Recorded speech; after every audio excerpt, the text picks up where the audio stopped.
Hi everyone, and I'm doing another video on Rapid because there's a really interesting feature on here that I completely missed before, and it was only after reading on the forums and also talking to the guys over at Rapid that I realized there's a resynthesis function in here, and it's really neat.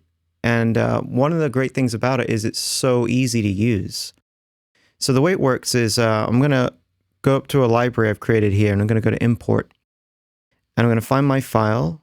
It's just something I made in VCV, and I'm going to load it up here, and I'm going to hit resynthesis, and we'll import it.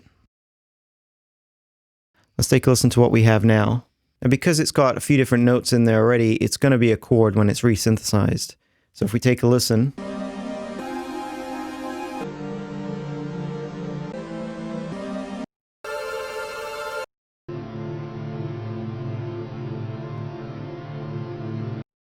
as it is, I'm quite happy to work with it, and we can immediately start making some interesting changes, like we can add unison. And if I leave random at 0, it's going to sound pretty gnarly.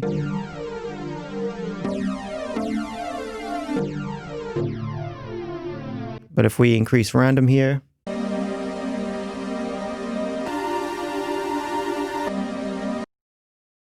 it's going to sound really smooth, and we can bring up the attack and the release.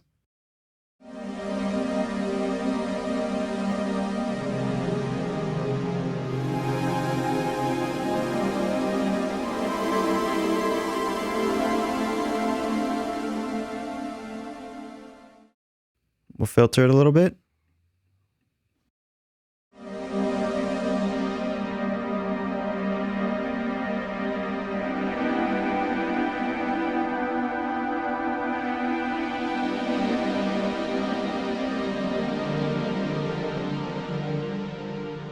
I might want to add in high pass just to get some of that low end rumble out. Okay. The next thing I'm going to do is send it off to layer 2, and we're going to use layer 2 to add in some more effects. And in particular, I'll activate layer 2, and I'm going to load in glitch. Take a listen to what glitch does.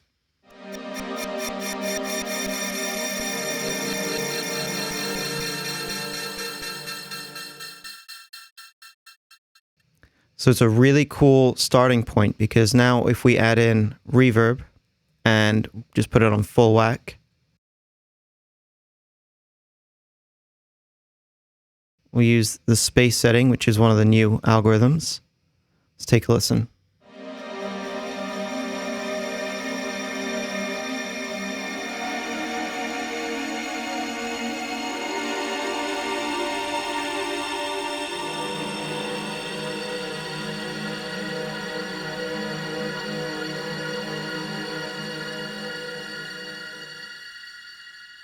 I feel like we could use a little bit of movement there, so let's see how a phaser treats it.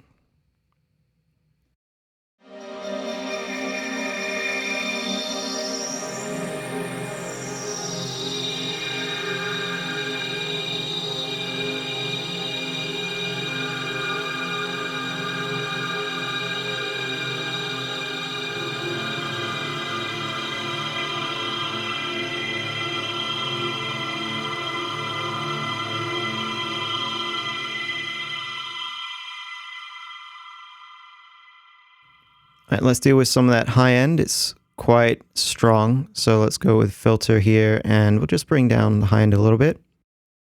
Then another thing we can do here is add in some delay just to give it even more spaciness.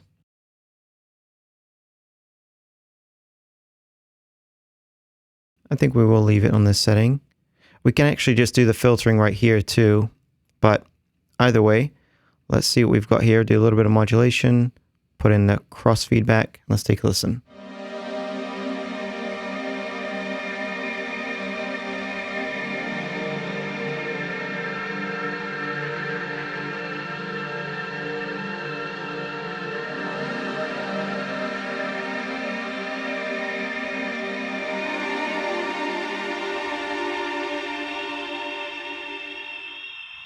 Like we could do with a little bit more high-end roll-off.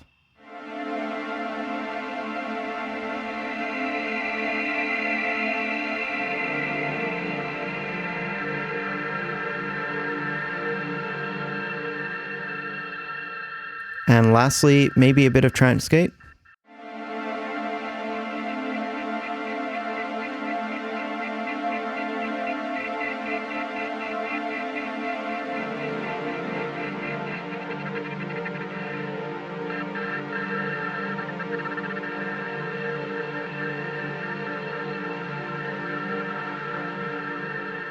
We'll do a little bit of transgate on the original as well.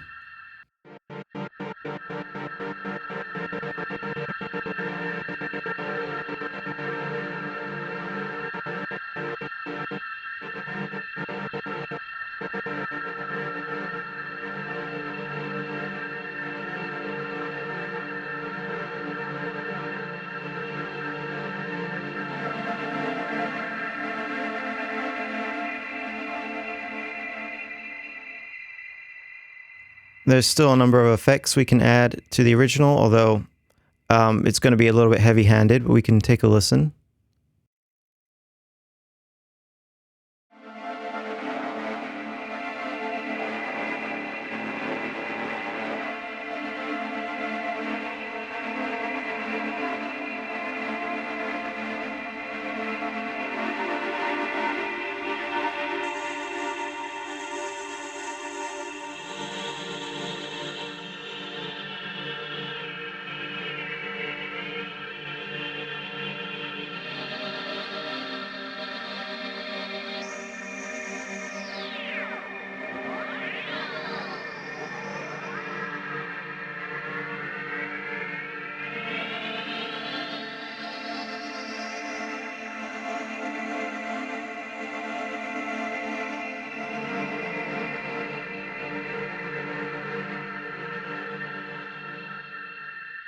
Now there's one more effect that I might add in here, and I'm going to see if it works better before or after the glitch, but it's a tape stop.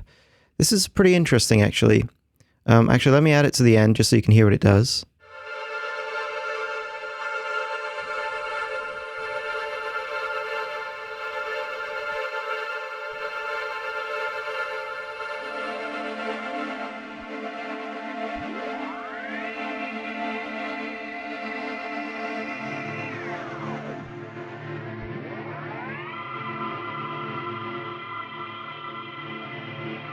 And so, yeah, because of that pitch drop effect before the reverb and the delay and everything, it creates quite a bit of sort of a follow-up effect, sort of knock-on effect throughout the chain, where it sounds pretty interesting.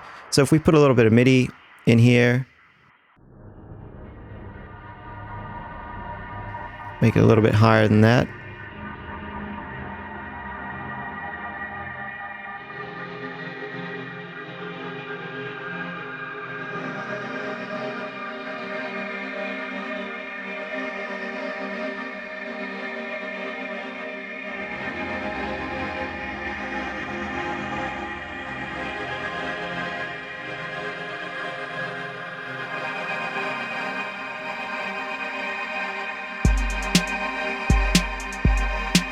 Now I wanted to incorporate rapid effects as well, which is a separate effects plugin where you get access to all of the effects, but you can put them on your audio channels. So here's my snare, and what I've done here is I've gone from layer 1 just straight into layer 2, so I've got a parallel chain. And let's take a listen to this chain in order. So here's a snare soloed. This is the bit crush effect.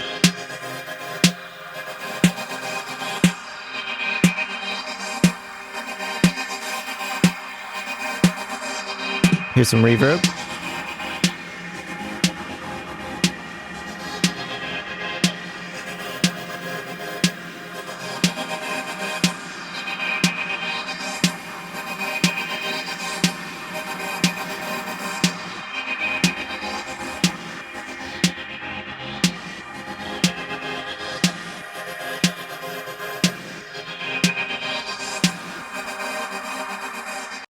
So a pretty simple way to get a gate and a little bit more saturation out of this snare.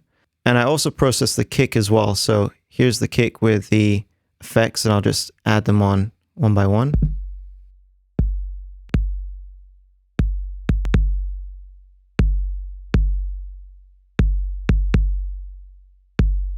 So that's pretty handy right there. So now I've got this.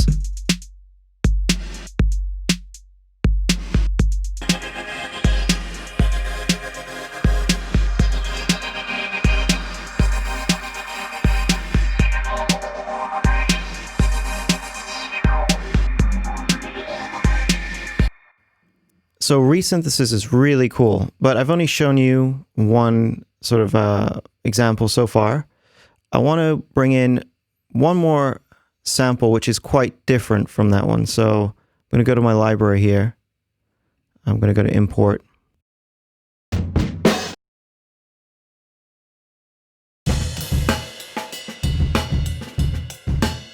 And we're going to do this acoustic drum set. Now, I've already done this before, so it's pretty interesting, and I already know what it's going to sound like.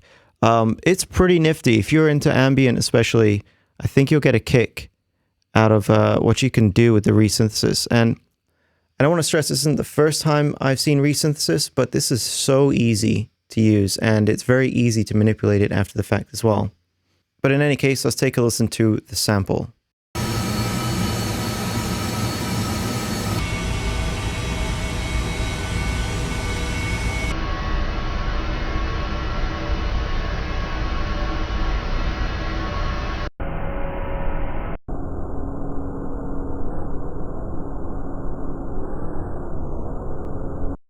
And it's just awesome. It has all of the sort of frequency content of the drum kit. So it's very atonal or enharmonic. I'm not sure what the word is.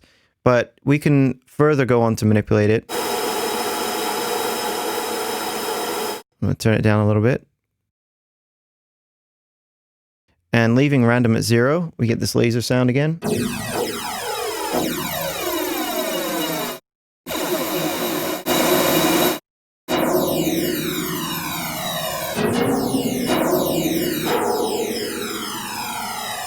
And we can also go and add tube distortion.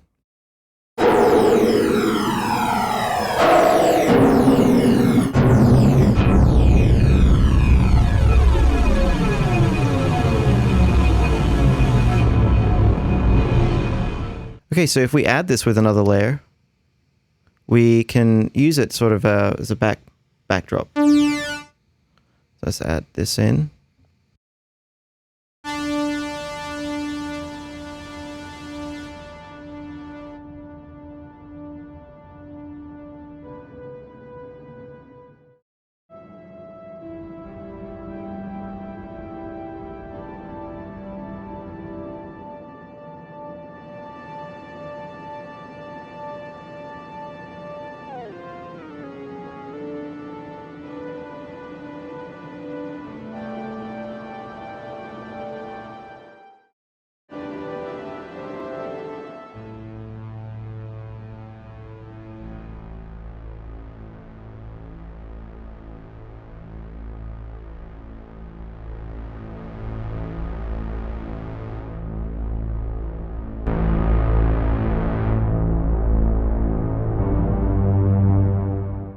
And we can now use this as an interesting background layer, along with some more regular waveforms.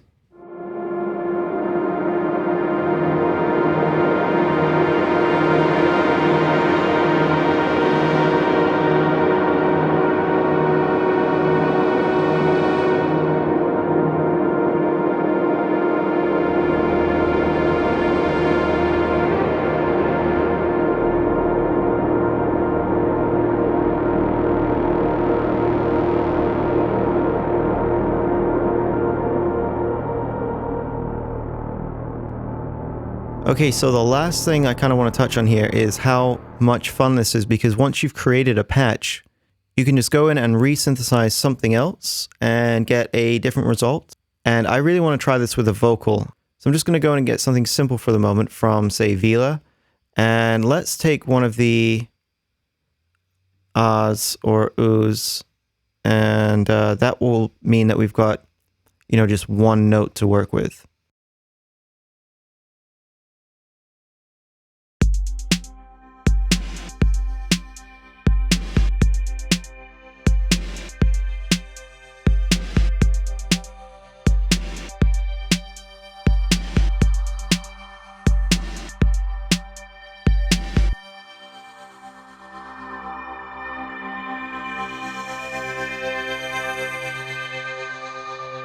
So that's pretty cool. Quite simple. Let's try something else. Let's try this one here.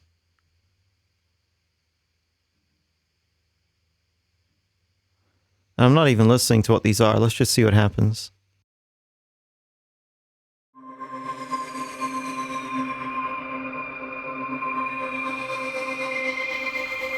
I like that a lot.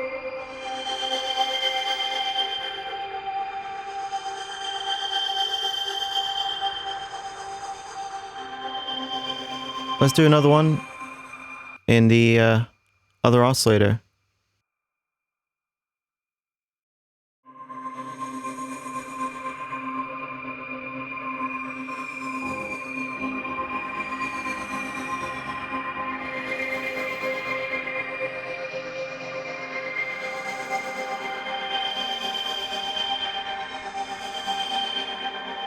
That's super cool.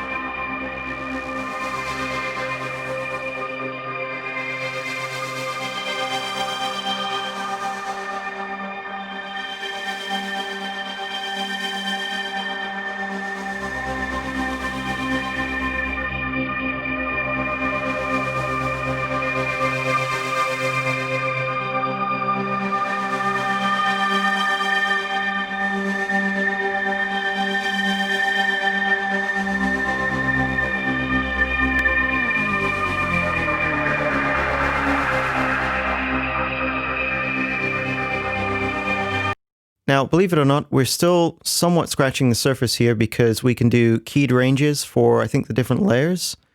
And that allows us to create some really incredible multi-part synthesis. So, for example, you could hear the bass line probably could have done with having its own key range on this, the sawtooth range here. So I could just do some really low growly notes. So the last thing I'm going to do is copy this layer here to layer 3. I'm going to turn off these two parts.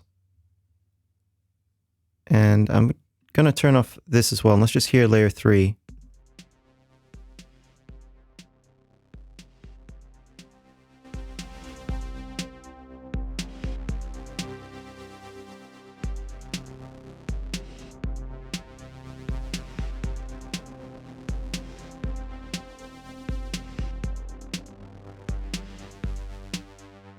I'm actually going to change the key range here too. So 3, let's see where we're at.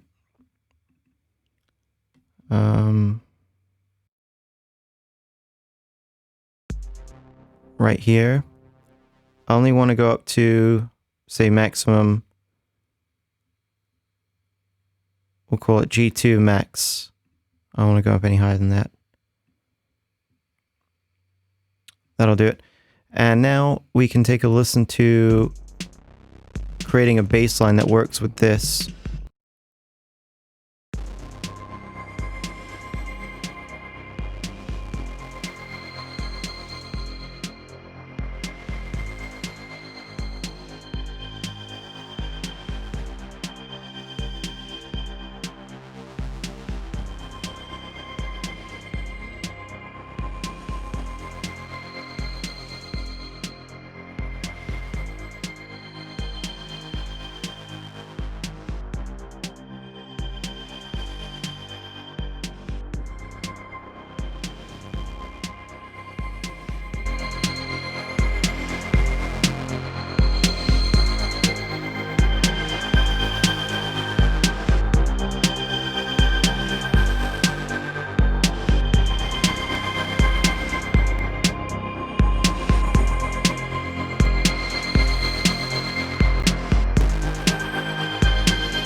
Okay, so what I've now done is created a third layer with the bass line, and what I've done is created a keyboard range so that now layer 3 responds to these notes down here, and layer 1 and 2, well, really only layer 1 matters for this purpose, but layer 1 doesn't respond to the bass notes. And on layer 3, I've also activated an arpeggiator. So together, we get this.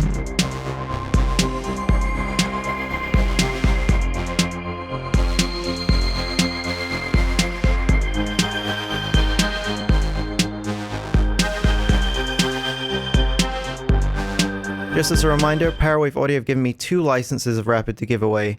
I'm really excited for 2 of you to win it. All you got to do to be on the list is to go to my website. When you get there, a pop-up will come up here saying, do you want to subscribe to my email list? You want to be on that email list to be in the pool. Thanks again to everybody on my subscriber list, my patrons, and my YouTube subscribers. Thank you all. Have a great day.